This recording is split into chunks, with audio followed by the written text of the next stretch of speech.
bà chấm điểm xua chắc nhưng mà to media những tiết dương nhiều vì xa khôn mà dương ta hoàng ngày xa khôn dương tầm nào ca mấy dương trong video cái thứ mấy những nhân viên không video mùi nắng nhưng không video muốn nó dương giờ pi hưởng quay trở lại quan tiếp xá dương pi cao video khôn nước xa từ bộ xa vào top dương pi thứ mấy thứ ai cũng không mà trộm chi nước xa dương ban ta thay khôn IPO nó kỳ kẹn gì thứ mấy trọng ban thị liệp thời thứ mấy độ đã lôi bị khôn chuyên độ bị khôn thứ mấy hay ở trong video dạo PV nhắn dương thử thứ mấy năng ngày mi sầm nua bị bom ôn dương chờ tại tầng năng hưởng mà chân nua nắng chẳng sản không là bom ôn miên cái này đi chuyên đâu hơi chụp ni ấy bao mình toàn miên ai chụp vào app Secret download app muối là người ai thực xa sang vô một tháng phát bao cái này đi chuyên đồ chẳng không thằng ọc nhé miên cái này đi hơi này mình mới video đi to tiền này chẳng là dương to video dương đó tí muối cho tôi cho muốn những cái channel thằng quan tiếp xá và tiếp xa dương dương miên giờ ta co nơi bị lỡ cứ giờ là có một mặt Campuchia có chi nè mưa thay xa dưỡng có chi nè ca giỏi bình dục kính có chi nè đặt tay điệp riêng bật tay nhặt ăn bật tay nhặt như thế thằng ốc nên là xa nó sẽ từ tụ cao là nhát rồi tụ bạn ở nhà bán tí thì giờ có một bạn và tụ ông của top không xa chứ cứ xỉa sạch dưỡng hơi nên giờ có bà không liền này giờ có chi tham ban rót món bạn xỉa sạch dưỡng dương chi công hôn xã kia xã thiên nạ bỏ rót là dương miền tôn hà sắp năm phía đối bỏ xuống từ cách sai sắp năm phía tiếp bậc hàng xa một bạn có đấy và hơi xịt dưới người tôi bạn ở nhà bán pin nhà ta có mà thôi chi bỏ tại bạn có 7 tí muối bỏ tại bạn có tiếp xá bạn đi thay dương đó là một con chuối đồ đó là một con chuối đồ nhưng chúng ta mình chia máu cục cứng được không một bón chuối đồ bỏ xịt tọt mà tiếng nó dương chỉ nhẹ phát toát mình tu toát đó mình chia bao dương chẳng mình dùng cái mình chia chộp xa máu có vô thá là có tọt vô thá là nào kế chuối đồ cho một nhà kế rồi dùng khơi nhá ta là kế đại mình chia cho một nhà kế dương đăng đi và dương đăng đi cứ đăng tại cục con hái tu toát cho muối xịt tình địa thá dương tinh hôn lục hôn bạn lùi mà trên vì năng một tiết máu thì dưới chia bắt đầu có để xa tốt mùi mặt trong dương nè để xa tốt thì hôn bọt ở nía là mùi mặt ở nía tinh háo cứ để xa tốt không một bón để chỉnh bọt gì sẽ dương mà hồi trong biên viên dục cân mà chỉnh nốt có trong ban chia một lần statement chỉ có đã hiện ai xong pro khơi những ban này tú ông có top không xa dưới cứ công hôn trồng chỉ mà công hôn trồng chỉ chẳng to tầm bên công hôn trồng trí bàn miên bắt đầu power tiếp giá bàn miên tiếp xa mùi như này chẳng công hôn qua trong càng nhiều có tới tầm bị bọc sai bị hôn có theo do bị hôn có một chỗ bản trí chia xa thi lần nè nữ xì sạch tú ông có tốt em ai phát khác cứ ví dụ cân này chẳng dương thời ca ví dụ cấn màu ăn tiếp xa dương từ ca thua bị ôm muốn bây giờ tiếng bong ai bong vô bị tiếp xa bong bài cái này là bây giờ bong cho bằng ăn tiếp xa to tầm ví dụ cân chán bằng miên không trồng chi tràn miên không trồng chi tràn ví dụ cân tràn dương từ bên từ máu này chẳng to là miên ví dụ cân tràn này bán không trồng chi quạt căn tại xua mà phẩm màu tôn vì lợp xa dương là ngành chẳng ở chạy làng binh bao người chọn từ xa dưới miền thảm giàu chớn là bộ sẽ được chia từ vụ ấy chẳng tới ban chia dương từ các áp dụng tiếp xa mỗi lần chẳng tiếp xa mỗi lần mình ai không qua viên dục cân ban thì viên dục cân cứ chia tu ông sòng khăn không xa bộ dương từ các lối viên dục cân là bây giờ tới áo trong hốn áp dụng thèm là ngày chẳng viên dục cân sòng khăn và viên dục cân qua tự báo cần nhạn đi đâu thì mỗi nhóm công hôn mùa bạch ok bóng mà chẳng như ba công hôn ba cần nhạn đi mỗi công hôn mùa bạch tới dương hai tập đầu khơ đó nhóm bị chạm một thay mà những bác cần nhắc đi dùng mùi nông pro khớ mình mang đây tha quát dương hai quát pro khớ suốt snap phần tay quát mẹ đi pro khớ này ai chọn drop rồi có ai là dương mình score đi dùng mùi nhưng mà nhẹ tiết hay quát dạng mấy ở tiền pro khớ nó dương gọi là số hai tập ăn năng tiền một bên mà quát cứ con mùi bạch bong trong ban cần nhắc đi từ nửa kia bong từ đó từ nửa kia trong ban cần nhắc đi chung đôi mùi bạch bong từ đó con mùi bạch là chẳng cứ ba cần nhắc đi dùng mùi những con mùi bạch mà còn dương hai số hai quát tha pro khớ mà trên bên ngoài tới bao dương đã lôi cho nè dương đã lôi nơi từ địa kia dương đã lôi nơi từ địa kia đây chỉ đáy cú rồi bóp rồi khơi dương nè mà nơi sai của tôi như miền vô tha đã lôi theo mạch này rồi chẳng phải những cái copy hưởng vì xa tu tứ xa ở trong tới cứ bị thời gian chẳng vì copy ở dương khóc hơn bao nhiêu hai sáu bao mà tiền nuốn dương trong viên dột anh muốn cái hai đã lôi mà kia máu ở lôi kia tới một năm trở thành pan này mà hai ban cap lại pan này trở thành pan này hay được ấy nữa ở lôi kia tới kia rồi bạn này đang không xa với những họ thì dương từ cả đã lôi nộp rồi nơi từ địa kia họ đã lôi nộp rồi kho cài rồi chẳng từ địa kia chỉ là chui mưa lôi dương đằng từ địa kia chỉ là chui mưa sọt phía tách lại dương đằng hai pro kho tôi chỉ có rút từ ná có sai thôn chẳng mất có lôi dương nơi từ địa kia này họ dương miên bạc cát những ấy cho như một từ địa kia thay lôi chỉ lôi bỏ dương mình chỉ lôi bỏ pro kho mình chỉ lôi bỏ nhà KFC này họ nhau từ địa kia cho lôi chúng ta thử FC mà đi thật là tốt ở dương đằngហើយlôi nhìn đằng tiết sáu ở dương ai xong độ từ bộ KFC mà đi họ thành dương chung ABC này dương này mà một bộ đó bon trong về từ account một con bon về từ account con bon tôi có trong thứ ấy cứ về tranh đi cứ thời tập về từ account chung bon này phải chung muốn là ai có sau e sau y của tôi ấy cứ gặp bạn thì thời tập sau đôi khi bạn về tranh ok bon là mình trong video tập hiệp phần đó បាទហ្នឹងអាចសម្ព័ន្ធរបស់ទីផ្សាររបស់យើងមានប៉ុណ្ណឹងបាទហើយមានតួអង្គផ្សេងមួយចំនួនទៀតដែលសំខាន់តើខ្ញុំលើកតួអង្គមួយទៀតដែលសំខាន់មកសមរម្យយើងហៅថា paying agent ភ្នាក់ងារទូទាត់គាត់ហ្នឹងជាអ្នកជួយយកភាគលាភយកមកឲ្យយើងអញ្ចឹងភាគលាភធ្វើមិនបានភាគលាភយើងអត់ទៅសញ្ញេតម្រង់ជួរធ្វើមិនទេគឺក្រុមហ៊ុនចុះបញ្ជីឧទាហរណ៍ថារដ្ឋបាលទឹកហ្នឹងគាត់ទៅកាច់ភាគលាភអញ្ចឹងមានភ្នាក់ងារគាត់មួយគាត់យកលុយហ្នឹងមកដាក់ក្នុងគណនីជួញដូររបស់បងអញ្ចឹងដាក់ក្នុងគណនីទៅវាលោតនៅក្នុង balance របស់បងនៅហ្នឹងទៅហ្នឹងហើយលោតក្នុង balance របស់បងនៅហ្នឹងទៅបាទហ្នឹងហើយខ្ញុំបើកឲ្យមើលតិចហ្នឹងហើយបាទអញ្ចឹងចូលក្នុង balance យើងកន្លែងហ្នឹងហើយបាទចូលក្នុង balance របស់យើងហ្នឹងបងអាចមកមើលប្រវត្តិសមតលមើលអីបានបាទគឺចូលនៅហ្នឹងអញ្ចឹងបងអាចមានលុយហ្នឹងយកទៅពេញហ៊ុនក៏បានយកទៅដកចេញក៏បានទៅហ្នឹងហើយបាទអូខេបងហ្នឹងអាចចាំពាន់របស់ផ្សារយើងទៅទៀតបាទអញ្ចឹងឥឡូវយើងចូលដល់ផ្សារដំបូងផ្សារបន្ទាប់ហ្នឹងហើយផ្សារដំបូងអីគេផ្សារបន្ទាប់អីគេឧទាហរណ៍ថា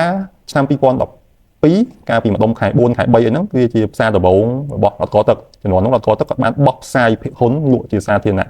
គាត់បានបោះផ្សាយហ៊ុនចឹងរយៈពេលគាត់បានបោះផ្សាយហ៊ុនរៀបចំការងារអីមួយចំនួនហ្នឹងអាហ្នឹងទីខ្ញុំយកបន្ថែមហើយការងារហ្នឹងគឺជាការងារនៅក្នុងផ្សារដំបូងហើយចឹងវិនិយោគិនអាចវិនិយោគនៅក្នុងផ្សារដំបូងបានដែរគឺយើងទៅទិញផ្ទាល់ពីក្រុមហ៊ុនបាទយើងមិនទៅតម្រង់ជួរទិញផ្ទាល់ពីក្រុមហ៊ុនទេយើងទៅទិញតាម broker យើងព្រោះ broker យើងគឺជាភ្នាក់ងារលក់ selling agent របស់គម្រោងមួយហ្នឹងរបស់ IPO ហ្នឹងរបស់ហ៊ុនថ្មីហ្នឹងអញ្ចឹងយើងត្រូវតែមានគណនីជួញដូរដដែលមានគណនីជួញដូរហើយទៅស្នើសុំទិញទៅហ្នឹងហើយទីខ្ញុំបញ្ចូលបន្ថែមហ្នឹងហើយអញ្ចឹងទៅផ្សារដំបូងបានន័យថាយើងទៅស្នើសុំទិញហ៊ុនផ្ទាល់ពីក្រុមហ៊ុនបោះផ្សាយអញ្ចឹងគាត់មានហ៊ុនមួយដុំទៅហ្នឹងហើយឧទាហរណ៍ថា sale card អ្នកបញ្ញាគិតមេគាត់មានហ៊ុនមួយដុំទៅហ្នឹងហើយ1000លានហ៊ុនឧទាហរណ៍ហើយគាត់បោះហ៊ុនថែម20លានទៀតហ្នឹងអញ្ចឹងគាត់បោះហ៊ុនថែម20លានទៀតយើងហៅថាហ៊ុន IPO អញ្ចឹងទៅហ្នឹងហើយបោះថ្មី20លានគាត់ផលិតថ្មី20លានអញ្ចឹងយើងទៅទិញគឺទៅទិញ20លានហ្នឹងបាទ20លានហ្នឹងបន្ទាប់មកនៅពេលយើងទិញបានជោគជ័យហើយទាំង1020លានហ្នឹងយកទៅចុះបញ្ជីនៅ CSS អញ្ចឹងទៅជួញដូរជាសាធារណៈរវាងវិនិយោគិននិងវិនិយោគិនហ្នឹងហើយអានេះឧទាហរណ៍រឿងពីកាសូអញ្ចឹងពីកាសូហ្នឹងគាត់បាន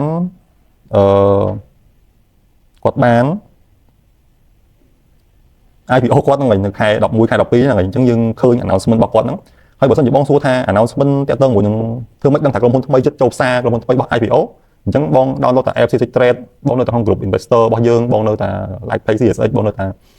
ចូល channel Telegram របស់ CSX ឬក៏អីហ្នឹងទៅគឺបងឃើញព័ត៌មានអស់ហ្នឹងហើយព័ត៌មានអត់ពិបាកទេពេលដែលបងចូលក្នុងផ្សារហ៊ុនទៅគឺបងមានក្រុមហ៊ុនអីថ្មីគឺបងឃើញបងយល់ហ្នឹងហើយអូខេហ្នឹងអញ្ចឹងនៅពេលដែលមានក្រុមហ៊ុនអីថ្មីមួយវាមានព័ត៌មានហ្នឹងអញ្ចឹងកាត់ឡើងអញ្ចឹងព័ត៌មានហ្នឹងបងអាចមើលជាមួយខ្ញុំបានតិចជាមួយគ្នាហ្នឹងហើយអញ្ចឹងយើងឃើញហ្នឹងហើយអញ្ចឹងយើងមានគាត់បោះអីគេគាត់បោះហ៊ុនបាទគាត់បោះប្រមាណអញ្ចឹងគាត់មានបានបោះ10លានតម្លៃបោះផ្សាយប្រមាណ4008អីចឹងទៅហ្នឹងហើយអញ្ចឹងយើងចង់ទិញតិចបំផុតវាខាត់ទៅវាមាន minimum requirement minimum subscription ហ្នឹងដែរអាច1000ហ៊ុនឬក៏100ហ៊ុនឬក៏អីចឹងទៅបាទជាទូទៅ100ហ៊ុនបាទមានតែធនាគារ ACDA កាលមុនគាត់តែ1ហ៊ុនណាគេក៏អាចទិញបានដែរហើយក្រុមហ៊ុនខ្លះគាត់មានធានាភាគលាភអញ្ចឹងក្រុមហ៊ុនពីកាសូគាត់មានធានាភាគលាភ7%រយៈពេល5ឆ្នាំហើយបង់ប្រចាំត្រីមាសហ្នឹងហើយអញ្ចឹងវាមានរយៈពេលបរិវិសកម្ម subscription ពីថ្ងៃណាដល់ថ្ងៃណាអញ្ចឹងទៅអញ្ចឹងនៅក្នុងកំឡុងពេលពីថ្ងៃណាដល់ថ្ងៃណាហ្នឹងគឺយើងអាចទៅស្នើសុំទិញពីថាសុំទិញបានថាសុំទិញហ្នឹងបានន័យថាយើងទៅពេញ form ទៅអាចជា form តាម online ឬក៏ form តាមកណ្ដាស់ហ្នឹងទៅពេញឲ្យ broker យើងទៅ broker យើងគាត់យកទៅឲ្យខាង underwriter ទៅហ្នឹងហើយអញ្ចឹងទៅគាត់ប្រាប់ថារយៈពេលហ្នឹងផុតបរិវិសកម្មបិទ subscription បិទបរិវិសកម្មហើយប្រហែលថ្ងៃបន្ទាប់មកគាត់ចេញដំណឹងថាយើងលទ្ធផលចេញមកយើងអាច subscribe បានប្រហែលហ៊ុនគ្រប់ឬក៏អត់ហ្នឹងទៅហើយថ្ងៃណាយកមកចុះបញ្ជីយើងទៅហ្នឹងហើយអញ្ចឹងខ្ញុំនិយាយហ្នឹងដែលយើងស្នើសុំទិញហ៊ុនដែលគេបោះផ្សាយហ្នឹងគឺយើងហៅថា IPO ដើម្បីទិញ IPO បានយើងត្រូវការមានគណនីជួញដូរមួយអូខេបងហ្នឹងហើយយើងទិញហ៊ុនលក់ហ៊ុននៅ CSX យើងត្រូវការបង់កម្រៃសេវាទាំងពេលទិញទាំងពេលលក់តែដល់ពេលបងទិញនៅក្នុង primary market នៅក្នុងផ្សារដំបូងហ្នឹងគឺ4008គឺ4008ហ្នឹងហើយគឺអត់មានបង់សេវាអីទៀតទេអូខេបងហ្នឹងហើយអញ្ចឹងឥឡូវខ្ញុំទៅបន្ថែមតាក់ទងជាមួយនឹងរឿងlisting requirement ថាតើយើងចង់ចុះបញ្ជីត្រូវធ្វើម៉េចហ្នឹងហើយចង់ចុះបញ្ជីត្រូវធ្វើម៉េចបងអាចដឹងក៏បានបងមិនដឹងក៏បានអត់អីទេតែខ្ញុំនិយាយបងដឹងលេងតិចតិចទៅហ្នឹងហើយថាតើការចុះបញ្ជីនៅផ្សារយើងវាធូរវាតឹងប៉ុណ្ណាអញ្ចឹងទៅនៅផ្សារយើងសូមទោសអ៊ីនធឺណិតខ្ញុំរៀងយឺតហ្នឹងហើយនៅផ្សារយើងមានពីរទៀតយើងចែកចេញជាពីរទៀតមានផ្សារគោលហើយនិងផ្សារកំណើនបាទផ្សារគោលហើយផ្សារកំណើនផ្សារគោលសម្រាប់ដាក់ក្រុមហ៊ុនធំៗរាល់ថ្ងៃយើងមានក្រុមហ៊ុន12មាន9នៅផ្សារគោលមាន3នៅផ្សារកំណើនហ្នឹងហើយបាទ បាទមាន9នៅផ្សារគោលមាន3នៅផ្សារកំណើតយើងនិយាយពីផ្សារគោលទៅមុនហ្នឹងហើយអញ្ចឹងដើម្បីក្រុមហ៊ុនគាត់អាចចុះបញ្ជីនៅផ្សារគោលយើងបានគាត់ត្រូវការមានទុនចាប់ពី7លានកន្លះទៅពេលខ្លះគាត់មិនបាច់មាន7លានកន្លះក៏បានតែមាន13លាន4លានក៏បានដែរប៉ុន្តែនៅពេលដែលគាត់បោះផ្សាយហើយបន្ទាប់ពីបោះផ្សាយត្រូវមានឲ្យយ៉ាងតិច7លានកន្លះដុល្លារហ្នឹងហើយគាត់ត្រូវការចំណេញបាទត្រូវការចំណេញយ៉ាងហោចណាស់កន្លះលាននៅឆ្នាំចុងក្រោយហើយ2ឆ្នាំចុងក្រោយត្រូវចំណេញយ៉ាងហោចណាស់បានប៉ុណ្ណឹងហ្នឹងហើយត្រូវការចំណេញ2ឆ្នាំចុងគ្នាបាទបូកប្រហែល2ឆ្នាំចុងគ្នាថាឆ្នាំនេះអាចចំណេញ2លានទៅអញ្ចឹងអានេះអាចខាតខ្លះឬក៏ចំណេញខ្លះទៅបូកចុងគ្នាឲ្យច្រើនជាង 75,000 បាទប៉ុណ្ណឹងហើយពិបាកជាងគេនៅកន្លែងនេះហ្នឹងហើយគាត់ត្រូវការមានរបាយការណ៍ហិរញ្ញវត្ថុដែលរងសវនកម្មយ៉ាងតិច2ឆ្នាំចុងក្រោយមុនហ្នឹងគាត់ចុះបញ្ជីហ្នឹងហើយចេញពីហ្នឹងមកទៀតមកវាមានលក្ខខណ្ឌមួយចំនួនទៀតដែលបងចង់មើលបងអាចទៅមើលបាននៅលើ website របស់យើងហ្នឹងហើយបាទគាត់ត្រូវការមានសមាជិកក្រុមប្រឹក្សាពិបាលមានសមាជិកមានក្រុមប្រឹក្សាមានក្រុមប្រឹក្សាពិបាលឯករាជ្យអញ្ចឹងទៅគាត់ត្រូវការមានគណៈកម្មការគ្រប់គ្រងហានិភ័យអញ្ចឹងទៅហ្នឹងហើយបាទអូខេហើយបើសិនជានៅក្នុងផ្សារកំណើនវិញយើងស្រួលជាងនឹងបន្តិចនៅក្នុងផ្សារកំណើនយើងមានក្រុមហ៊ុន3រាល់ថ្ងៃហ្នឹងមាន DVD មាន JSLand មាន Picasso អញ្ចឹងទៅហ្នឹងហើយអញ្ចឹងនៅក្នុងផ្សារកំណើនវាស្រួលជាងផ្សារគោលត្រង់ថាត្រូវការតែកន្លះលានទេមិនផ្សារគោល7លានកន្លះផ្សារកំណើនកន្លះលានហើយផ្សារគោលត្រូវការ audit 2ឆ្នាំផ្សារកំណើនត្រូវការ audit តែ1ឆ្នាំទេហ្នឹងហើយត្រូវការតែ1ឆ្នាំទេហើយកន្លះលានហ្នឹងហើយអីផ្សេងអត់អីទេវារឿងកន្លែងបច្ចុប្បន្នសុទ្ធមិញផ្សារកំណើនយើងស្រួលហ្នឹងហើយអញ្ចឹងអាចថាចំណេញបន្តិចក៏បានឬក៏មិនចំណេញក៏បានតែមានលំហូរសាច់ប្រាក់វិជ្ជមានហើយមានប្រាក់ចំណេញដុលច្រើនជាង 10% បាទប៉ុណ្ណឹងហ្នឹងហើយខ្ញុំនិយាយពីដំណើរការចុះបញ្ជីមិញបន្តិចហ្នឹងហើយអូខេដើម្បីអាចចុះបញ្ជីបានទៅមើលនៅនេះស្រួលជាងចាំផ្លែតដើម្បីអាចចុះបញ្ជីបានបាទបងប្អូនមើលឃើញអត់ទេថាជាអត់ទេយ៉ាងហ្នឹងហើយដើម្បីអាចចុះបញ្ជីបានដំណាក់កាលទី1យើងហៅថាគាត់រៀបចំខ្លួនដំបូងគាត់ត្រូវដាក់លិខិតសម្ដែងឆន្ទៈទៅដល់នាយកតកថាអូខេអ្នកឯងដាក់លិខិតមកហើយសម្ដែងឆន្ទៈថាចុះបញ្ជីគាត់ចេញលិខិតមួយទៅវិញថាមិនជំទាស់ទេហើយប្រាប់គាត់ថាអ្នកឯងចង់រៀបចំអ្នកឯងត្រូវការធ្វើ1 2 3 4 5 6 7ធ្វើ follow តាមប្រកាសណា guideline ណាអីចឹងទៅហ្នឹងហើយអញ្ចឹងគាត់អូខេហើយគាត់ទៅការងារបន្ទាប់ជឿរើសក្រុមហ៊ុនធានាទិញ underwriter ហ្នឹងជឿរើស underwriter មួយដើម្បីមកទៅសេ disclosure document មកជួយរៀបចំឯកសារនានាជួយធ្វើការនានាជួយកាយជួយគិតគូររឿងខ្លាច IPO ជួយអីហើយនឹងជួយរកវិនិយោគិនបាទចេញមកទៀតក៏បង្កើតក្រុមការងារបោះផ្សាយហ្នឹងគាត់ត្រូវទៅមាន team គាត់ហ្នឹងមានក្រុមហ៊ុនវិតម្លៃក្រុមហ៊ុនផ្នែកច្បាប់ក្រុមហ៊ុន accounting មានសមាជិកទីផ្សារយើងមួយចំនួនមានខ្លួនគាត់មាន underwriter មានអីចឹងទៅចេញពីហ្នឹងមកគាត់មើលតាមច្បាប់ផងគ្រប់លក្ខខណ្ឌអស់នៅតមកទៀតមកដល់ដំណាក់កាលទី2យើងហៅថាពិនិត្យលទ្ធភាពអាចចុះបញ្ជីបានអញ្ចឹងគាត់ដាក់ពាក្យស្នើសុំមក CSX សិនបាទដាក់មកយើងមើលឯកសារមើលអីទៅអូខេអស់ហើយយើង approve ទៅបាទអញ្ចឹងចូលដំណាក់កាលទី3ឯងបោះផ្សាយអញ្ចឹងយត្តករគាត់ថាតតអ្នកឯងអាចមកចុះបញ្ជីនៅ CSX សិនបានគាត់ប្រើឲ្យបោះផ្សាយអញ្ចឹងបោះផ្សាយហើយបានយកមកចុះបញ្ជីអញ្ចឹងមុននឹងបោះផ្សាយហ្នឹងតតែព្រោះគាត់បោះផ្សាយប្រមូលលុយពីយើងជាអ្នកទិញតយើងគិតថាទិញហើយយើងអាចយកទៅលក់នៅលើ CSX បានបាទយើងទិញបានគាត់ប្រើមកយើងទិញដើម្បីការពារប្រយោជន៍យើងគាត់ត្រូវការឲ្យក្រុមហ៊ុនបោះផ្សាយហ្នឹងមកសួរ CSX សិនថាអាចចុះបញ្ជីនៅលើ CSX បានអត់ហ្នឹងហើយអញ្ចឹង CSX ថាអូខេបានគាត់ឲ្យក្រុមហ៊ុនហ្នឹងទៅបោះផ្សាយដើម្បីប្រមូលលុយហ្នឹងហើយអញ្ចឹងនៅក្នុងដំណាក់ការបោះផ្សាយហ្នឹងយើងមានដំណាក់កាលមួយចំនួនហើយទី1ដាក់ពាក្យស្នើសុំបោះផ្សាយគាត់ហ្នឹងហើយអញ្ចឹងគាត់ថាអូខេហើយ CSX យើងព្រមគាត់អូខេដែរគាត់ព្រមដែរអញ្ចឹងទៅអញ្ចឹងចេញពីហ្នឹងមកទៀតមកមានដំណាក់កាលកំណត់ថ្លៃតាម book bidding ខ្ញុំសូមបញ្ជាក់នេះថាក្រុមហ៊ុនភាគច្រើនកាលពីមុនយើងមាន book bidding ក្រុមហ៊ុនឥឡូវ3 4 2 3ចុងក្រោយហ្នឹងអត់មាន book bidding ទេ book bidding ដើម្បីអីដើម្បីស្ទាបស្ទង់ថ្លៃហ៊ុនថាតើថ្លៃ IPO ហ្នឹងគួរតែប្រមាណហ្នឹងហើយអញ្ចឹងឥឡូវវាដល់កន្លែងខ្ញុំត្រូវនិយាយមួយបងប្អូនថាតើអាកណនីថ្លៃ IPO ហ្នឹងគេកណនីធ្វើម៉េចហ្នឹងហើយហ្នឹងនិយាយមាត់ហ្មងទៅខ្ញុំឧទាហរណ៍លេងមួយជាមួយបងប្អូនជាមួយគ្នាយើងថាខ្ញុំមកថានិយាយហ្នឹងហើយឧទាហរណ៍ថាខ្ញុំមានហាងបាយមួយលក់បាយទីតាំងខ្ញុំទៅទិញដីគេបាន$2,000ឧទាហរណ៍ចឹងចុះមានទិញឆ្នាំងទិញចានទិញតុទិញទូទិញអីទិញបន្លែទិញសាច់ទិញអីមកបើកហាងបាយហ្នឹងអស់គ្រឿង$5,000ទៀតចុះសរុបទាំងដើរទាំងអស់ហ្នឹងហើយអស់$10,000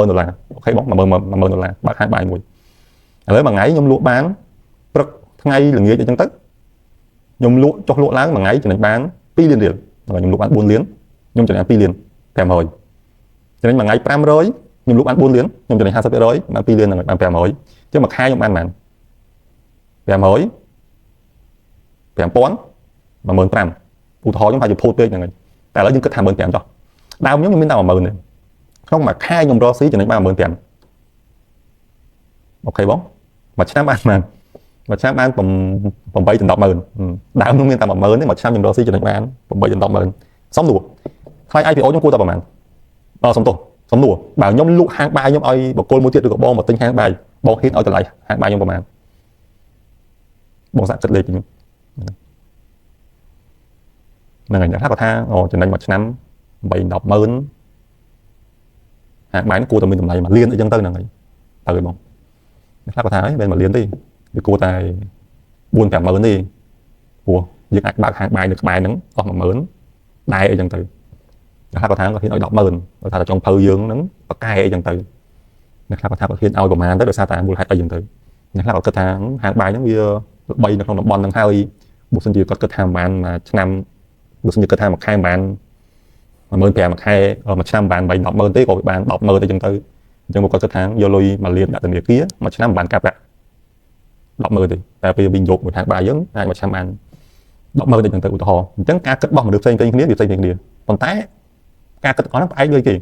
ផ្អែកលើអនាគតថាយើងលក់បាយបានប្រមាណយើងចំណេញបានប្រមាណរបស់ទាំងអស់ហ្នឹងគឺជាលក្ខខណ្ឌក្នុងការយកមកគិតថាតើថ្លៃរបស់ហាងបាយយើងវាគួរតែប្រមាណ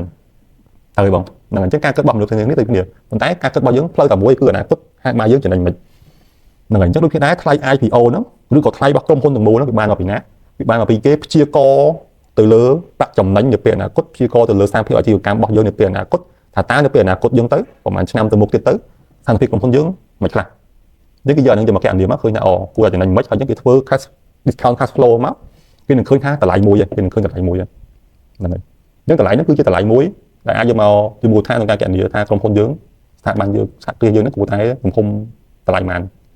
ក្រៅពីកណនាអាហ្នឹងគេអាចកណនាផ្សេងមួយទៀតទៅមើលទៅលើទីផ្សាររបស់ប្រទេសផ្សេងឧទាហរណ៍ថាម៉ាឡេអញ្ចឹងទៅអញ្ចឹងឧទាហរណ៍ខ្ញុំមិញហាងលក់បាយអញ្ចឹងគឺទៅមើលថានៅម៉ាឡេហាងលក់បាយឬក៏នៅវៀតណាមអញ្ចឹងទៅហាងលក់បាយដូចជាខ្ញុំតើគេកណនាតម្លៃរបស់ហាងហ្នឹងវាស្មើនឹងប្រមាណដងនៃប្រាក់ចំណេញអញ្ចឹងទៅអញ្ចឹងឧទាហរណ៍ថាខ្ញុំប្រាក់ចំណេញមួយឆ្នាំ8 10,000អញ្ចឹងគេនឹងកណនាទៅឃើញថាតម្លៃរបស់ក្រុមហ៊ុនសំទោសតម្លៃរបស់ភោជនីយដ្ឋានយើងរបស់ហាងយើងវាគួរតែស្មើ10ដងឧទាហរណ៍ថាស្មើ10ដងនៃប្រាក់ចំណេញអញ្ចឹងវាគួរតែមានទំហំ1លាន8អញ្ចឹងទៅហ្នឹងហើយ1លាន8អញ្ចឹងទៅអញ្ចឹងបានគេចែកឲ្យវិញថាតើយើងមានប្រមាណហ៊ុនឬក៏អីអញ្ចឹងទៅចែកមកឃើញតែមួយហ៊ុនប្រមាណអញ្ចឹងទៅអានេះគឺជាមូលដ្ឋានក្នុងការយកមកមើលថាតើហាងបាយរបស់យើងឬក៏ក្រុមហ៊ុនរបស់យើងនេះវាគួរតែតម្លៃប្រមាណដើម្បីយកមកចែកចំនួនហ៊ុនទៅឃើញថាមួយហ៊ុនវាគួរតែប្រមាណអូខេបងហ្នឹងហើយអញ្ចឹងយើងយកមួយហ៊ុនគួរតែប្រមាណយកមកដើម្បីកំណត់ថ្លៃ IPO ហ្នឹងឧទាហរណ៍ហាងបាយខ្ញុំមិញហ្នឹងយើងកំណត់ឃើញថាមួយហ៊ុនវាគួរតែបើយើងចែកថាមិនយើងគិតថាហ្នឹងហើយ1លាន8អញ្ចឹងទៅហ្នឹងហើយគិតថា1លាន8ឧទាហរណ៍ថាហាងបាយយើងមានយើងចែកពុះជា1លានហ៊ុនអញ្ចឹងមួយហ៊ុន1លាន8កៅអញ្ចឹងទៅប៉ុន្តែអត់ទាន់ចប់1លាន8កៅទេយើងមើលតាមស្ថានភាពប្រទេសយើងដែរយើងមើលតាមស្ថានភាពផ្សារយើងដែរយើងមើលតាមបាយយើងដែរអញ្ចឹងបើសិនជាវិនិយោគិនយើងគាត់គិតថាទីផ្សារស្រុកខ្មែរយើងតូចអញ្ចឹងចូលបញ្ជីនៅស្រុកខ្មែរយើងមិនគួរឲ្យដល់1លាន8ឬក៏ចែកជា1លានហ៊ុន1លាន8កៅអីទេឌីស្កោ 20% អីទៅព្រោះផ្សារយើងវាមិនសូវមានការជួញដូរច្រើនឬក៏អីចឹងទៅឬក៏ដោយសារតែក្រុមហ៊ុនមានហានិភ័យឬក៏អីចឹងទៅឌីស្កោ 20% អីចឹងទៅសមរៀប5សមរៀប3សមរៀប2អញ្ចឹងទៅហ្នឹងហើយអញ្ចឹងគេថាសមរៀប2ឧទាហរណ៍អញ្ចឹងចេញពីសមរៀប2មកទៀតគេ discount មកថែមទៀតអញ្ចឹងខាង IPO គេ discount ថែមមកទៀតអញ្ចឹងជាទូទៅនៅក្នុងវគ្គ Bob Bidding គឺគេឲ្យ range យើងមួយអញ្ចឹងមិញយើងដាក់ Apple គឺថាខាងលើគឺសមរៀប2ហ្នឹងហើយ 4,800 អញ្ចឹងទៅអាក្រោយគេ discount 20-30% ទៀតឃើញឧទាហរណ៍ 3,000 ហ្នឹងហើយអញ្ចឹងគេនឹងយកតម្លៃពី 3,000 ទៅ 4,800 អីហ្នឹងធ្វើជាចន្លោះថ្លៃដើម្បីមកឲ្យយើងធ្វើ book building ដើម្បីកណនាថ្លៃ IPO ហ្នឹងហើយអញ្ចឹងគេនឹងឲ្យយើងមកដាក់ដេញថ្លៃដើម្បីស្វែងរកថ្លៃ IPO ហ្នឹងអញ្ចឹងដូចកន្លែងហ្នឹងហើយការកំណត់ថ្លៃតាម book building គឺគេឲ្យយើងជាវិនិយោគិនចូលទៅដេញថ្លៃជាមួយគេដើម្បីរកថ្លៃ IPO អូខេបងហេតុអីបើយើងត្រូវការចូលទៅដេញថ្លៃមួយគេដើម្បីរកថ្លៃ IPO ព្រោះគេបាន reserve ហ៊ុនមួយចំនួនទុកឲ្យយើងបើសិនជាអ្នកគេចូលទៅធ្វើ book building ហើយជាប់គេនឹង reserve ហ៊ុនហ្នឹងទុកឲ្យយើងឧទាហរណ៍ថាហ៊ុនរបស់ MTQ របស់អ្នកញ៉ាគួយមីងលីឧទាហរណ៍ហ៊ុនផ្សេងវិញហ្នឹងហើយឧទាហរណ៍ហ៊ុនរបស់ Acida ណាឧទាហរណ៍របស់ Acida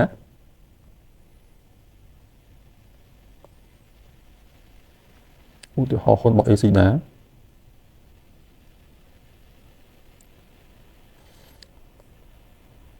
អត់មានសុំទោសឧទាហរណ៍របស់ AC ណាគាត់បានដាក់របស់គាត់មកថាprice range របស់គាត់price range របស់គាត់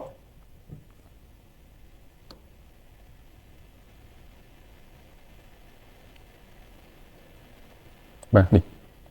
ចន្លោះថ្លៃក្នុងការធ្វើ book bidding គាត់ដាក់មកហើយ 15,000 ដល់ 17,400 អញ្ចឹងយើងចូលទៅជួយរតម្លៃ IPO ទៅធ្វើ book bidding ដើម្បីអីយើងចូលទៅដើម្បីនៅពេលដែលយើងជាប់យើងមានហ៊ុនដែលគេបំរុងទុកឲ្យយើងអញ្ចឹងឧទាហរណ៍ថាគាត់បោះហ៊ុនហ្នឹងដំបូង4លានហ៊ុនឧទាហរណ៍អញ្ចឹងគាត់ reserve ថាបើសិនជាគេចូលក្នុងវគ្គ book bidding ហើយជោគជ័យគាត់ reserve 3លានឲ្យអ្នកណាគេអត់បានចូលជោគជ័យទេចាំមកវគ្គ subscription គាត់ឲ្យតែ1លានហ៊ុនហ្នឹងទេអញ្ចឹងបើសិនយើងចូលទៅក្នុងវគ្គ book bidding បានប្រយោជន៍អីអញ្ចឹងចូលទៅធ្វើ book bidding ទៅយើងចូលទៅដាក់ថ្លៃថាខ្ញុំចង់បានហ៊ុន 5,000 ហ៊ុនហ្នឹងហើយខ្ញុំដាក់ Excel ឲ្យមើលមួយស្រួលយល់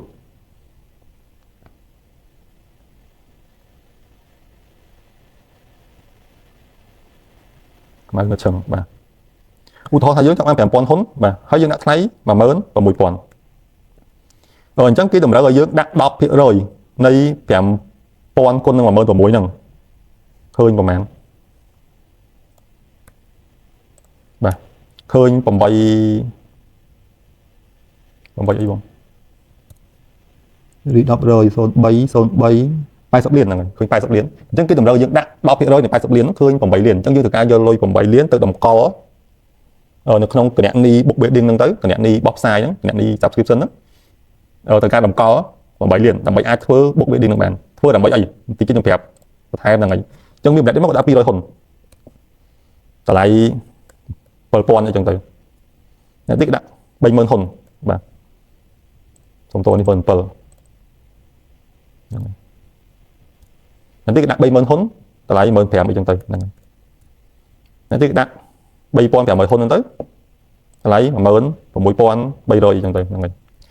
អញ្ចឹងដើម្បីរកថ្លៃ IPO នឹងបានគេកណនា weighted average អូខេបង weighted average នៃរបស់យើងហ្នឹងអញ្ចឹងគេយកនេះគុណនេះយកនេះគុណនេះមកបូកចូលគ្នាមកហ្នឹងហើយបូកចូលគ្នាមកហើយយកមកចែកចំនួនហ៊ុនហ្នឹងមកគឺឃើញតម្លៃ weighted average ហ្នឹងអញ្ចឹងឧទាហរណ៍ថាឃើញ weighted average 16,200 បាទអញ្ចឹងអ្នកដែលបានដាក់ថ្លៃខ្ពស់ជាងថ្លៃ IPO គឺគាត់ជាប់ហ្នឹងគឺជាប់មានសិទ្ធិទទួលបានហ៊ុនដែលគេបំរុងទុកហ្នឹងអញ្ចឹងបុគ្គលមួយនេះហើយនឹងបុគ្គលមួយនេះពីរនាក់ហ្នឹងគាត់ដាក់ថ្លៃលើស 16,200 អញ្ចឹងគាត់ជាប់ហ្នឹងគឺបានថាគេត្រៀមហ៊ុនឲ្យគាត់ទុកហ្នឹងទៅតែប៉ុណ្្នឹងទេគេត្រៀមហ៊ុនឲ្យគាត់ទុកអញ្ចឹងមិនមែនបានន័យថាគាត់ជាប់ហើយលែងទៅការដាក់លុយលែងទៅការចូលវគ្គsubscription អត់ទេនៅតែត្រូវទៅ subscription ដដែលហ្នឹងហើយនៅតែទៅ subscription ដដែលហ្នឹងហើយនៅតែទៅ subscription ដដែលអញ្ចឹងអត្ថប្រយោជន៍ដែលយើងទៅធ្វើ book bidding ហ្នឹងគឺប៉ុណ្្នឹងអញ្ចឹងយើងទៅ book bidding ហ្នឹងគឺដើម្បីឲ្យជាប់ប៉ុណ្្នឹងហើយបើសិនជាយើងដាក់ថ្លៃលើសអាតម្លៃ resale ដែលគេចេញ 16,200 ឬក៏តម្លៃ IPO ហ្នឹងគឺយើងជាប់ទៅគឺយើងទទួលបានសិទ្ធិក្នុងការមានសន្តិភាពជាងក្នុងការទិញហ៊ុននៅ IPO ហ្នឹងតែប៉ុណ្្នឹងអញ្ចឹងគាត់ធ្វើហើយឃើញហើយថា 16,200 អូខេអញ្ចឹងយកមកសុំ CSX approve តម្លៃហ្នឹងយើងអូខេហើយអញ្ចឹងចេញពីនឹងទៀតមកគាត់សុំ SCOC អនុម័តលើឯកសារអបអរមានអីចឹងទៅហើយធ្វើបរិវិសកម្មហ្នឹងហើយអញ្ចឹងមិនខ្វល់ថាបងជាប់នៅវគ្គ book bidding ឬក៏អត់ឬក៏បងមិនបានចូលក្នុង book bidding ទេបងមិនចូលក្នុង book bidding ក៏ហីទៅបងមិនចូលក្នុង book bidding ទេក៏ហីទៅបងក៏អាចទៅទិញហ៊ុនហ្នឹងនៅក្នុងវគ្គ subscription ដែរនៅក្នុងវគ្គ subscription ហ្នឹងវគ្គបរិវិសកម្មហ្នឹងគឺបងអាចទៅទិញបានពេលហ្នឹងគឺបងដឹងតម្លៃអី 16,200 អញ្ចឹងទៅអូខេបងហ្នឹងហើយចេញមកចប់ហើយហ្នឹងហើយចូលចំណាក់ការទី4ចូលមកចំជីនៅលើសៀតអញ្ចឹងទៅហ្នឹងប៉ុណ្ណឹងចប់គ្រាន់តែវគ្គ book bidding ហ្នឹងក្រុមហ៊ុនចំជីមួយចំនួនចុងក្រោយហ្នឹងគាត់អត់បានធ្វើទេគាត់អត់បានធ្វើ book bidding ទេគាត់ទៅកណនាលេខមិញហ្នឹងដូចខ្ញុំថាគាត់កណនាថ្លៃ IPO ហ្នឹងគាត់យកបទពិសោធន៍ក្រុមហ៊ុនផ្សេងប្រទេសផ្សេងគាត់ទៅកណនារអនាគតរបស់ក្រុមហ៊ុនហ្នឹងឬអីយកមក discount ចុះឡើងទៅឃើញតម្លៃប៉ុន្មានឬក៏អី discount ថែមតិចទៀតឬក៏អីទៅគាត់សុំទៅនិយាយតកសុំទៅអីទៅនិយាយតកគាត់ approve លើថ្លៃ IPO ប៉ុណ្្នឹងទៅដូចចុងក្រោយហ្នឹងមាន MTQ មាន Cell Card មាន JS Land មាន Picasso មានអីហ្នឹងគឺពួកគាត់អត់មានបានធ្វើ book bidding ទេគាត់សុំថ្លៃ IPO មួយពីនិយាយតកអូខេយើងដាក់ថ្លៃហ្នឹងទៅហ្មងបាទអញ្ចឹងបងអត់បានឃើញ book bidding ទេបងអត់បានចូលរួមធ្វើ book bidding ទេបងចូលមកវគ្គបរិវិសកម្មហ្មងអញ្ចឹងដូចឆ្លើយខ្ញុំបញ្យល់មិញហ្នឹងបងចូលមកគឺបរិវិសកម្មហ្មងគេប្រាប់បងហ្មងថ្លៃបោះផ្សាយ 4,800 ការបច្ឆេទបរិវិសកម្មពីថ្ងៃណាដល់ថ្ងៃណាអញ្ចឹងទៅហ្នឹងហើយអូខេបងចប់ នឹងអញ្ចឹង listing requirement ប៉ុណ្ណឹងហើយរបៀបការ IPO price ប៉ុណ្ណឹងអូខេបងអញ្ចឹងឥឡូវចប់ផ្សារដំបូងហ្នឹងហើយយើងទៅផ្សារបន្ទាប់អញ្ចឹងហ៊ុនដូចពីកាសូហ្នឹងវាមានហ៊ុនអ្នកចាស់បូកហ៊ុនអ្នកថ្មីអញ្ចឹងទៅហ៊ុនទាំងអស់យើងយកមកចុះបញ្ជីនៅ CSX អញ្ចឹងនៅពេលចុះបញ្ជីនៅ CSX គឺរវាងវិនិយោគិននិងវិនិយោគិនអ្នកជួញដូរយើងឡើងទៅស្នើសុំទិញពីអ្នកគេទេគឺយើងវិនិយោគិននិងវិនិយោគិនមកជួញដូរខ្លួនឯងគ្នាឯងហ្នឹងហើយអញ្ចឹងអ្នកគេអ្នកកំណត់ថ្លៃហ៊ុនគឺវិនិយោគិននិងវិនិយោគិនហ្នឹងហើយអញ្ចឹងនៅលើផ្សារយើងហ្នឹងបាទគឺវិនិយោគិនអ្នកដាក់បញ្ជាទិញអ្នកដាក់បញ្ជាលក់បាទ PCG ហ្នឹងហើយបាទពីកាសូហ្នឹងអញ្ចឹងថ្លៃហ៊ុនហ្នឹងគឺអ្នកទិញអ្នកលក់អ្នកកំណត់ថ្លៃនេះថ្លៃ IPO គាត់4800ថ្ងៃមុនឡើងបាន2ថ្ងៃឥឡូវចុះមកវិញហើយសល់4800សល់អីអញ្ចឹងទៅហ្នឹងហើយបាទមានឡើងមានចុះអញ្ចឹងថ្លៃហ៊ុនគឺវិនិយោគិននិងវិនិយោគិនជាអ្នកកំណត់ថ្លៃអត់មាន system ណាអត់មាន CSX ណាអត់មានអ្នកគេមកកំណត់ទេបាទអូខេចប់បាទអញ្ចឹងអានេះគឺជាផ្សារដំបូងហើយផ្សារបន្ទាប់អញ្ចឹងនៅពេលដែលបងប្អូនទិញលក់នៅ CSX គឺកំពុងតែទិញលក់រវាងវិនិយោគិននិងវិនិយោគិនបាទយើងទៅបន្ថែមទៀតហ្នឹងហើយបាទ record date ទៅស្អីខុសហ្នឹងហើយបាទអញ្ចឹងភាគលាភដើម្បីបានភាគលាភត្រូវធ្វើម៉េចមានបងប្អូនគាត់សួររឿងហ្នឹងច្រើនដែរហ្នឹងហើយដើម្បីបានភាគលាភធ្វើម៉េចដើម្បីបានភាគលាភបងប្អូនអត់តម្រូវឲ្យទិញហ៊ុនគេមួយឆ្នាំទល់មួយឆ្នាំឬអីទេសំខាន់ថ្ងៃណាមួយនោះយើងមានហ៊ុនគេអត់ថ្ងៃណាមួយនោះយើងមានហ៊ុនគេយើងទទួលបានភាគលាភឧទាហរណ៍ដើម្បីដឹងព័ត៌មានហ្នឹងយើងអាចមកកន្លែងនេះហ្នឹងយើងមើលកន្លែងការផ្ដល់ព័ត៌មានហ្នឹងហើយនេះសេខាតហ្នឹងហើយអញ្ចឹងពេលមានក្រុមហ៊ុនណាមួយបែងចែកភាគលាភវាចេញមកអញ្ចឹងហ្នឹងហើយយើងចុចលើគាត់មកអញ្ចឹងគាត់ទៅសេមកហើយភាគលាភហ្នឹងបែងចែកជាសាច់ប្រាក់ភាគលាភសរុបប៉ុណ្ណេះលាន368លានលុយខ្មែរហើយមកភាគហ៊ុនបាន39រៀលបាទ3ខែចែកម្ដងទៅហ្នឹងហើយអ្វីដែលយើងត្រូវចេះគឺ record date ហ្នឹងបកថាការបរិច្ឆេទប្រកាសបញ្ជីឈ្មោះភាគហ៊ុននឹកដែលត្រូវទទួលបានភាគលាភអញ្ចឹងថ្ងៃ19ខែ12អញ្ចឹងគេអត់ខលថាយើងកាន់ហ៊ុនពីណាពីណីមកគេអត់ដឹងទេគេបើកបញ្ជីឈ្មោះវិនិយោគិនថ្ងៃ19ខែ12ហ្នឹងមានឈ្មោះយើងអត់បើមានឈ្មោះយើងបានមកហ៊ុន39រៀលបើអត់គឺអត់ចប់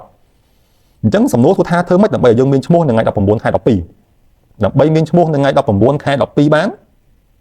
យើងត្រូវការទិញហ៊ុនពីណាពីណីមកអូខេថ្ងៃ19មានឈ្មោះហើយឬក៏ថ្ងៃលេខបំផុតថ្ងៃណាថ្ងៃលេខបំផុតថ្ងៃណាអញ្ចឹងថ្ងៃ19ខែ12 calendar របស់ខ្ញុំនៅតាណាចេះនេះ calendar បាទអញ្ចឹងដើម្បីមានឈ្មោះនៅថ្ងៃ19ខែ12នេះថ្ងៃ19បាទនេះថ្ងៃ19យើងត្រូវការមានហ៊ុនពីណាពីណីមកក៏បានឬក៏យូរបំផុតត្រូវការទិញហ៊ុនឲ្យបានយ៉ាងយូរថ្ងៃ17ហ្នឹងហើយយើងទិញហ៊ុននៅថ្ងៃ17បានថ្ងៃ19មានឈ្មោះអញ្ចឹងថ្ងៃ17គឺជាថ្ងៃចុងក្រោយដែលយើងទិញហ៊ុនហើយបានភាគលាភអូខេបងអញ្ចឹងថ្ងៃ18គឺជាថ្ងៃយើងហៅថាថ្ងៃ X strike ថ្ងៃហ្នឹងគឺអត់បានមានសិទ្ធិបានភាគលាភទេបើយើងទិញហ៊ុនថ្ងៃ18អញ្ចឹងថ្ងៃ19គឺជាថ្ងៃ record date ទិញហ៊ុននៅថ្ងៃ19ទើបមានសិទ្ធិបានភាគលាភអូខេបងអញ្ចឹងបងចេះទាំងមួយបានហើយថ្ងៃ19មានឈ្មោះថ្ងៃ19បានភាគលាភមានឈ្មោះនៅថ្ងៃ record date បានភាគលាភអូខេបងហើយអញ្ចឹងទៅហ្នឹងហើយ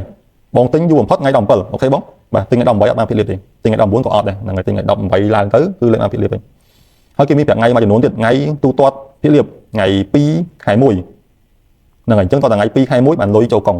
ឬក៏អាចថ្ងៃ2ថ្ងៃ3ថ្ងៃ4អញ្ចឹងទៅហ្នឹងហើយបើមិនជាគាត់ធ្វើការលេខថ្ងៃ2ថ្ងៃអាចធ្លាយថ្ងៃ2ថ្ងៃតែជាទូទៅមួយឆ្នាំចុងក្រោយឬក៏អីហ្នឹងគាត់ធ្វើការលឿនអត់ឲ្យធ្លាយដល់ថ្ងៃ3ថ្ងៃ4ទេថាថ្ងៃ2ថ្ងៃ2ហ្នឹងហើយគាត់តែយើងទុកពេលគាត់មួយអាទិត្យក្នុងការបែងចែកហ្នឹងហើយកាលពីមុនប្រព័ន្ធយើងមិនសូវទំនើបហ្នឹងហើយវាការពេលអង្គុយបុកភាគលាភឲ្យបងម្នាក់យូរឥឡូវនឹងឡើងយូរហើយដែលយើងថាថ្ងៃ2គឺថ្ងៃ2ហ្នឹងហើយ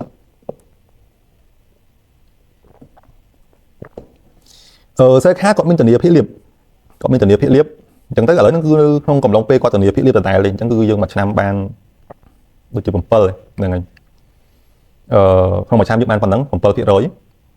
ហើយចែកជាមួយឆ្នាំ4ដងទៅម្ដងបាន 1.75% ហើយគុណមួយតម្លៃ IPO គាត់2000ប្រមាណហ្នឹងទៅឃើញ39រៀលហ្នឹងអញ្ចឹងគាត់ធានាចែកប៉ុណ្ណឹងសំណួរខ្ញុំសួរបន្តថាតើភាគលាភប្រមាណច្រើនប្រមាណតិចប្រមាណសមរម្យហ្នឹងហើយយើងជាវិនិយោគិនពេលខ្លះទៅយើងចង់បានច្រើនតែបងថាសម័យចេះវិញបងកាន់ហាងបាយមិញយើងបើកហាងបាយមិញដើម10000 រកស៊ីមួយខែចំណេញ18000សំណួរបងគួរតែយក18000ហ្នឹងដាក់កប៉ាល់ទាំងអស់យកទៅដើរលេងយកទៅចាយឲ្យអស់18000ហ្នឹងឬក៏មិនបងគួរតែដក18000ហ្នឹងយកមកធ្វើភាគលាភចាយយកហ្មងឬក៏មិនហ្នឹងហើយបងគិតថាម៉េចអញ្ចឹងពេលខ្លះទៅវិនិយោគិនទូទៅតែគាត់ផ្ទះគាត់ចង់បានភាគលាភតែឧទាហរណ៍បងសម័យបងជាម្ចាស់ហាងបាយមិញបងប្រហែលជាអាចគិតថាហាងបាយមួយ10000ចំណេញមួយខែ18000ចុះបើយើងបាក់ហាងបាយ20ទៅ100ទៅ200ហាងបាយទៅវាមិនវិញអញ្ចឹងបង18000បងបានដកយកមកចាយទេតែផ្ទុយទៅវិញបងបានទៅខ្ចីលុយធនាគារថែម$1,000,000ទៀតបើហាងបាយ100ទៀតហ្នឹងហើយអញ្ចឹងអញ្ចឹងសួរថា18000បងគួរតែដកយកមកចាយឬក៏យ៉ាងម៉េចវាស៊ីសងលើបងឬក៏ថាក្នុងក្រុមហ៊ុនហ្នឹងគិតថាតើដើម្បីក្រុមហ៊ុនល្អយើងគួរតែចែកលុយប៉ុន្មានទេចែកច្រើនពេកក្រុមហ៊ុនរៀងខ្វះលុយយកទៅបរិយាយកទៅប្រើប្រាស់យកទៅអីចឹងទៅចែកតិចពេកពីហ៊ុននឹកមួយចំនួនអត់សុបាយចិត្តអញ្ចឹងទៅគឺគាត់ចែកមកសមរម្យតាមការភាសាតាមអីចឹងទៅហើយអញ្ចឹងអាបែងចែកភាគលាភហ្នឹងបងអាចចូលមកកន្លែងឧទាហរណ៍បងចង់មើលភាគលាភរបស់អតកទឹកអីចឹងបងចុចមកហ្នឹងហើយយើងមានកន្លែងទិន្នន័យជួញដូរបងចុចមកកន្លែងទិន្នន័យជួញដូរអ៊ីនធឺណិតខ្ញុំអត់ទៅលឿនសុំទោសហ្នឹងហើយយើងយឺតបងចូលមកកន្លែងទិន្នន័យជួញដូរបងឃើញប្រវត្តិនៃការបែងចែកភាគលាភរបស់គាត់ប្រហែលឆ្នាំចុងក្រោយអីចឹងទៅបងនឹងយល់ថាទំនោរនៃការបែងចែកភាគលាភរបស់អតកទឹកមិនគាត់ចំណេញប្រមាណគាត់ចែកប្រមាណគាត់ចំណេញប្រមាណគាត់ចែកប្រមាណទៅបងនឹងយល់ហើយថាទំនោររបស់គាត់ចែកប្រមាណអញ្ចឹងបងអាចទាយបន្ថែមបានថាតើនៅថ្ងៃក្រោយទៅគាត់នឹងចែកភាគលាភមកទៀតអញ្ចឹងបងហ្នឹងហើយហ្នឹង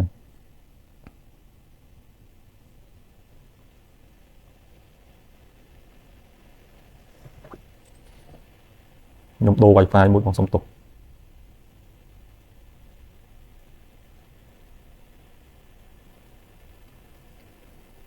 អូខេបាទមកហើយអញ្ចឹងឧទាហរណ៍ថាយើងមើលភាគលាភយើងចូលមកកន្លែងសង្ខេបទិន្នន័យជួញដូរហ្នឹងមកយើងមើលអនុបាលវិតម្លៃយើងឃើញថាភាគលាភពិសេសប្រាក់ក្នុងប្រភេទហ៊ុនហ្នឹងហើយយើងឃើញគាត់ចែក270 310 330 350 350អញ្ចឹងក៏យើងនឹងពឹងថា2025លុយនេះបានមកពីគាត់រកស៊ីឆ្នាំ2024គាត់ចែកនៅ2025អញ្ចឹងលុយចំណេញ2025យកមកចែកនៅ2026អញ្ចឹងទៅអញ្ចឹងយើងនឹងពឹងថាប្រហែលជាខែ5 5ខែ6ខែទៀតហ្នឹងគាត់អាចចែក350ឬក៏370អីចឹងទៅហ្នឹងហើយហើយប្រហែលឆ្នាំចុងក្រោយហ្នឹងគាត់ចំណេញមិនបាទសារភាពហិរញ្ញវត្ថុយើងមកមើលនេះវិញហ្នឹងហើយប្រាក់ចំណេញក្នុងអាភិហ៊ុនបាទប្រាក់ចំណេញក្នុងអាភិហ៊ុនគាត់ចំណេញមក1000 1400 1200 1400អីចឹងទៅលេខនេះខុសហ្នឹងហើយសុំទោស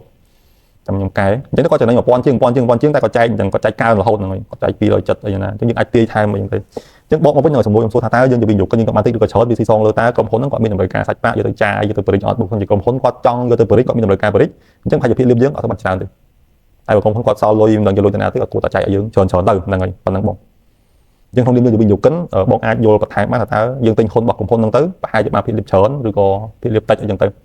ហើយយើងសប្បាយចិត្តនឹងភាគលាភតិចឬក៏ភាគលាភច្រើនឬក៏អត់ហ្នឹងហើយពេលខ្លះក្រុមហ៊ុនក៏អាចចែកភាគលាភឲ្យយើងខាងនឹងច្រើនគឺដើម្បីឲ្យគាត់មានកម្លាំងដើម្បីទៅរកលុយឲ្យយើងនៅឆ្នាំក្រោយទៀតអូខេបងហ្នឹងហើយខ្ញុំចូលដល់កន្លែងរឿងដកដាក់សាច់ប្រាក់ហ្នឹងហើយវិធីសាស្ត្រក្នុងការដកដាក់សាច់ប្រាក់អញ្ចឹងខ្ញុំរំលឹកមេរៀនបន្ថែមបន្តិចហ្នឹងហើយដើម្បីដកដាក់សាច់ប្រាក់broker យើងមួយចំនួនតែអត់ទាំងអស់ទេឥឡូវហ្នឹងគឺយើងអាចដាក់ប្រាក់បានតាម KHQR យើងចូលកន្លែងហ្នឹងមកបាទអញ្ចឹងយើងអាចចូលតាម KHQR ដាក់លុយទៅហ្នឹងហើយដាក់លុយទៅដាក់ភ្លាមចូលភ្លាមតាម KHQR តែអត់បានគ្រប់ម៉ោងទេយើងដាក់បានតែម៉ោង system យើងបើកទេម្ដុំជាម៉ោង7ព្រឹកឬក៏អីហ្នឹងរហូតដល់ម៉ោង3កន្លះរសៀលម៉ោង4អីចឹងទេយើងឈប់ដាក់ឲ្យហ្នឹងហើយ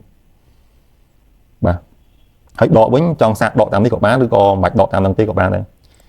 ខ្ញុំបញ្យល់រឿងដកដាក់សាច់ប្រាក់បន្ថែមពីតាម FCT Trade ហ្នឹងហើយអញ្ចឹងបើសិនជាបងប្រើ broker ដែលយើងប្រើ app សំទោសប្រើ broker ដែលប្រើធនាគារ ACIDA ហ្នឹងមកជួលហ្នឹងមកជួល ACIDA ហ្នឹងបាទអញ្ចឹងបងដកដាក់លុយតាម app ធនាគារ ACIDA ស្រួលអញ្ចឹងពេលដែលបងបើកគណនីជួញដូរ broker បងតែងតែចង់ឲ្យបងមានគណនីធនាគារ ACIDA ដើម្បីងាយស្រួលក្នុងការដកដាក់លុយតាម app ធនាគារ ACIDA ដកភ្លាមបានភ្លាមដាក់ភ្លាមបានភ្លាមអូខេបងបាទអ្នកដែលប្រើធនាគារវិញមានដូចយ៉ាងគ្រប់ security តែមួយទេឥឡូវហ្នឹងគឺដកដាក់លុយតាមធនាគារវិញហើយធនាគារវិញក៏គាត់មាន app ដែរឥឡូវនេះគឺមាន app ហ្នឹងហើយអ្នកដែលគាត់ប្រើកម្ពុជា security គាត់អាចដកដាក់លុយតាម app ធនាគារកម្ពុជាសាធារណៈដែរតាមធនាគារកម្ពុជាដែរអញ្ចឹងធនាគារ3ខាងមុខនេះគឺអាចដកដាក់លុយតាម app ធនាគាររបស់គាត់បានភ្លាម real time ហ្នឹងហើយអញ្ចឹងដាក់លុយបងប្អូនអាចដាក់តាម QR code នេះក៏បានដាក់តាម app ធនាគារគាត់ក៏បានតែដកលុយដកតាម app ធនាគារគាត់បានស្រួល អូខេបងហ្នឹងហើយអញ្ចឹងពេលបើកគណនីជួញដូរគឺយើងរំពឹងថាបងប្រហែលជាអាចជួយបើកគណនីធនាគាររបស់គាត់មួយដែរបាទចេញមកអ្នកដែលគាត់ប្រើ broker នៅក្រុមធនាគារកាណាយ៉ាយើងត្រូវការតាក់ទង broker ខ្លួនឯងដើម្បីដឹងពីវិធីសាស្ត្រក្នុងការដកដាក់លុយបន្ថែមហ្នឹងហើយគាត់កំពុងតែអភិវឌ្ឍដែរតែអត់ទាន់ហើយទេធនាគារកាណាយ៉ាអញ្ចឹងទៅដាក់លុយរាល់ថ្ងៃអាចដាក់តាមនេះបានឬក៏តាក់ទង broker យើងគាត់ឲ្យ KHQR មួយទៀតអាចវេទៅនោះវិញក៏បានដែរហ្នឹងហើយនេះអ្នកដែលប្រើ broker ដែលប្រើធនាគារកាណាយ៉ាហើយ broker CBS រាល់ថ្ងៃហ្នឹងគាត់រៀងស្ងាត់ហ្នឹងហើយគាត់អត់សូវទទួលភ្ញៀវបានទេហើយគាត់ប្រើធនាគារ BIDC ហ្នឹងអញ្ចឹង broker ដែលសកម្មរាល់ថ្ងៃយើងមានតែខាងនេះប៉ុណ្ណេះទេ broker CBS គាត់ថាប្រសម្រាប់ផ្លែសិនចាំពេលដែលផ្សារយើងធំតិចទៀតគាត់ហៅវិនិយោគិនពីខាងវៀតណាមមកអីចឹងទៅរាល់ថ្ងៃអញ្ចឹងទៅគាត់នៅចាំផ្សារយើងតិចសិនហ្នឹងហើយអញ្ចឹងឥឡូវយើង broker សកម្មយើងមានតែប៉ុណ្ណេះទេហ្នឹងហើយមាន10បាទអូខេបងអញ្ចឹងដកដាក់លុយតាមហ្នឹងបាទចេញពីហ្នឹងមកទៀតមកវគ្គចុងក្រោយនៅក្នុងមេរៀនយើងវីដេអូហ្នឹងហើយសួរថាតើនៅមានសំណួរបងប្អូនមកចំនួនក៏សួរខ្ញុំថាទិញហ៊ុនទុក10 20ឆ្នាំអីបានអត់ចម្លើយទិញទុកបានអត់មានខាតអីទេបងពេលបងបើកគណនីជួញដូរអត់តម្រូវឲ្យបងដាក់លុយទេហើយពេលបងដាក់លុយហើយក៏អត់មានកាតសេវាឬក៏ត្រូវតម្រូវបងត្រូវតែទិញហ៊ុនអត់ទេហ្នឹងហើយបងទិញឲ្យទុកចោល10 20ឆ្នាំក៏ទិញទុកទៅអត់មានថាអីទេគាត់តែពេលខ្លះបងអាចទិញទុក10 20ឆ្នាំដូចខ្ញុំថាយូរពេកហ្នឹងទេព្រោះហ៊ុនវាមិនមែនឡើងបន្តត្រង់ឬក៏អីហ្នឹងទេវាអាចឡើងវាអាចចុះវាអាចឡើងវាអាចចុះដូចហ៊ុន ACTA ឥឡូវវាចុះយូរហើយហ្នឹងហើយបើយើងទិញពីលើមកទុកឥឡូវវាអាចខាតទៅទិញឥឡូវវាអាចមួយឆ្នាំពីរឆ្នាំក្រោយទៅច្រើនវិញឬអីហ្នឹងទៅអញ្ចឹងពេលដែលហ៊ុនរៀងធូរថ្លៃយើងទិញឲ្យច្រើនតិចទៅពេលដែលហ៊ុនណារៀងថ្លៃយើងមិនអាចទៅទិញអីហ្នឹងទៅហើយពេលណាហ៊ុនយើងគិតថារៀងថ្លៃហើយយើងអាចលក់ខ្លះអីហ្នឹងទៅអញ្ចឹងទិញលក់ទៅម្ដុំជាមួយឆ្នាំ2ឆ្នាំម្ដង3ឆ្នាំម្ដងវាទៅឡើងទៅចុះទៅឡើងទៅចុះហើយអញ្ចឹងវាដល់ពេលទិញដល់ពេលលក់ដល់ពេលទិញដល់ពេលលក់ទៅអញ្ចឹងទិញទុក4 10ឆ្នាំវានឹងចំណេញដែរតែវាអត់ចំណេញច្រើនតែបើសិនជាបងចេះរកកន្លែងទិញស្រួលចេះរកកន្លែងលក់ស្រួលមួយឆ្នាំវាអាចចំណេញច្រើនមិនមែនមួយឆ្នាំវាអាច2 3ឆ្នាំម្ដងលក់ទៅវាអាចចំណេញច្រើនហ្នឹងអញ្ចឹងទិញរយៈពេលវែងក៏អីដែរបងទិញឲ្យទុកទៅវាល្អជាងមាសឬក៏ល្អជាងដីមួយចំនួនត្រង់ថាដីយើងអាចជួលបានហ្នឹងអូខេវាល្អជាងមាសត្រង់ថាហ៊ុនវាឡើងថ្លៃដែរតែហ៊ុនវាមានភាគលាភហ្នឹងហើយអញ្ចឹងវាលយកន្លែងហ្នឹងតិចដែរចេញពីហ្នឹងមកទៀតមកយើងរយៈពេលវែងរយៈពេលខ្លីខុសគ្នាមិនហ្នឹងហើយបើយើងទៅមើលសភៅបានន័យថាទិញរយៈពេលវែងគឺទិញលើពី1ឆ្នាំទិញរយៈពេលខ្លីគឺទិញក្រោម1ឆ្នាំអញ្ចឹងទៅតែអាហ្នឹងគេថាទេមិនខ្ញុំថាទេឥឡូវយើងស្ដាប់ខ្ញុំគំនិតរបស់ខ្ញុំវិញហ្នឹងហើយទិញរយៈពេលវែងគឺបានន័យថាយើងរកហ៊ុនដែលធូរថ្លៃយើងរកហ៊ុនដែលធូរថ្លៃអត់តាក់ទងមួយឆ្នាំកន្លះឆ្នាំមួយខែពីរខែអត់ទេសំខាន់យើងចង់វិនិយោគរយៈពេលវែងគឺយើងចង់ស្រួលខ្លួនយើងទិញហ៊ុនដែលយើងវិភាគឃើញថាធូរថ្លៃចង់ចេះវិភាគយើងមើលវីដេអូក្រោយមួយខ្ញុំទៀតហ្នឹងហើយយើងទិញហ៊ុនដែលធូរថ្លៃដែលយើងវិភាគទៅឃើញថាធូរថ្លៃហើយយើងទិញទុកទៅមិនខ្វល់ថាវាទៅណាទៀតទេឧទាហរណ៍ថាខ្ញុំទិញហ៊ុនធនាគារ ACTA មួយហ៊ុន 8,000 មួយហ៊ុន 9,000 ហ៊ុន 10,000 កាលពីចំនួន3ឆ្នាំមុនឬក៏2ឆ្នាំមុនឥឡូវសល់ 7,000 ទោះតែយើង stress ជឿក្បាលការទុកឬអីអត់ហ្នឹងហើយបើមិនជាយើងជាអ្នក long term investor យើងមិនលក់អត់ខាតទេវាគង់តែមានថ្ងៃណាមួយវាត្រូវឡើងទៅលើស 10,000 វិញទេដោយសារតែយើងបានវិភាគតាំងពីចំនួននោះហើយថាហ៊ុននោះវាធូរថ្លៃ 10,000 គឺធូរថ្លៃអញ្ចឹងឥឡូវវាកាត់សល់ 7,000 វាកាន់តែធូរថ្លៃទៀតហើយអញ្ចឹងបើយើងមានលុយបន្ថែមទិញបន្ថែមទៅហ្នឹងហើយពេលវាឡើងទៅ 10,000 វិញឡើងទៅ 15,000 វិញគឺយើងចំណេញច្រើនអា 10,000 នោះគាត់ចំណេញអា 7,000 ឡើងទៅ 15,000 គាត់ចំណេញច្រើនហ្នឹងហើយយើងវិនិយោគរយៈពេលវែងគឺយើងស្រឡាញ់ក្រុមហ៊ុនហ្នឹងយើងចង់ធ្វើជាម្ចាស់របស់ក្រុមហ៊ុនហ្នឹងហ្នឹងហើយយើងវិនិយោគរយៈពេលវែងដោយសារតែយើងចង់បានភាគលាភអញ្ចឹងយើងទិញហ៊ុនមួយហ៊ុនឧទាហរណ៍មួយហ៊ុនឡើង 7,000 ឥឡូវរបស់ ACTA ហើយយើងបានភាគលាភម្ដុំជា 300 500 700 ឬក៏អីទៅយើងធៀបទៅក៏វាច្រើនគួរសមដែរហ្នឹងហើយអញ្ចឹងយើងទិញរយៈពេលវែងគឺយើងអត់សូវខ្វាយខ្វល់អំពីបំរែបំរួលថ្លៃហើយយើងទិញទៅចាំពេលណាចំណេញចាំយើងលក់មិនចំណេញទុកទៀតសិនទៅអាហ្នឹងគឺយើងទិញរយៈពេលវែងហើយវាសំខាន់ហ្នឹងគឺយើងទិញហ៊ុនដែលធូរថ្លៃយើងវិភាគទៅឃើញហ៊ុនធូរថ្លៃបានយើងទិញហើយមិនមែនបានន័យថាទិញទុក1ឆ្នាំ2ឆ្នាំ3ឆ្នាំ5ឆ្នាំឲ្យលក់មិនមែនអញ្ចឹងទេទិញទៅ3ខែក្រោយ1ខែក្រោយពេលណាដែលវាឡើងថ្លៃយើងគិតថាសមរម្យលក់ហ្នឹងហើយទិញរយៈពេលវែងដើម្បីយើងមើលឃើញថាដោយសារតែយើងមើលឃើញថាក្រុមហ៊ុននោះវាមានកំណើនអញ្ចឹងទៅបាទឥឡូវរយៈពេលខ្លីវិញវាមិនវិញហ្នឹងហើយទិញរយៈពេលខ្លីបានថាយើងទិញលក់អាសាទិញអាសាលក់ហ្នឹងហើយឬក៏យើងជាអ្នកអង្គុយព្យាករឃើញថាហ៊ុនហ្នឹងឡើងលើហើយចុះលើហើយឬក៏យើងចូលចិត្តចំណេញ 4-5% យើងលក់អាហ្នឹងក៏យើងបែបរយៈពេលខ្លីដែរមានវិនិយោគិនច្រើននៅផ្សារហ៊ុនគេធំផ្សារហ៊ុនគេច្រើនការជួញដូរច្រើនអញ្ចឹងគឺមានតម្លៃប្រែប្រួលហ៊ុនមួយថ្ងៃ 4-5% ឡើងចុះ 4-5% អីចឹងទៅអញ្ចឹងគឺមានវិនិយោគិនមួយនោះគាត់ងាយស្រួលក្នុងការទិញលក់អញ្ចឹងគាត់ដាក់បញ្ជាទិញនៅតាណាគាត់គិតថាវាទៀមហ្នឹងគាត់ដាក់បញ្ជាទិញទៅគូបកងបានហ៊ុនគាត់យកទៅលក់វិញនៅប្រហែលថ្ងៃទៀតឬក៏ដាក់លក់ថ្ងៃហ្នឹងវិញភ្លាមអីចឹងទៅតែអ្នកខ្លះគាត់រកស៊ី trading អញ្ចឹងមានអ្នករកស៊ី trading អញ្ចឹង សួរថាយ៉ាងម៉េចអានឹងបងប្អូនអាចសួរបបិសោតអ្នកផ្សេងបានឬក៏រកបបិសោតពី YouTube ដែរឬក៏ថ្ងៃក្រោយទៅអាចបបិសោតនឹងខ្លួនឯងហ្នឹងហើយថាតើយើងទិញលក់រយៈពេលវែងរយៈពេលខ្លីវាអារម្មណ៍ខុសគ្នាមិនអញ្ចឹងទៅ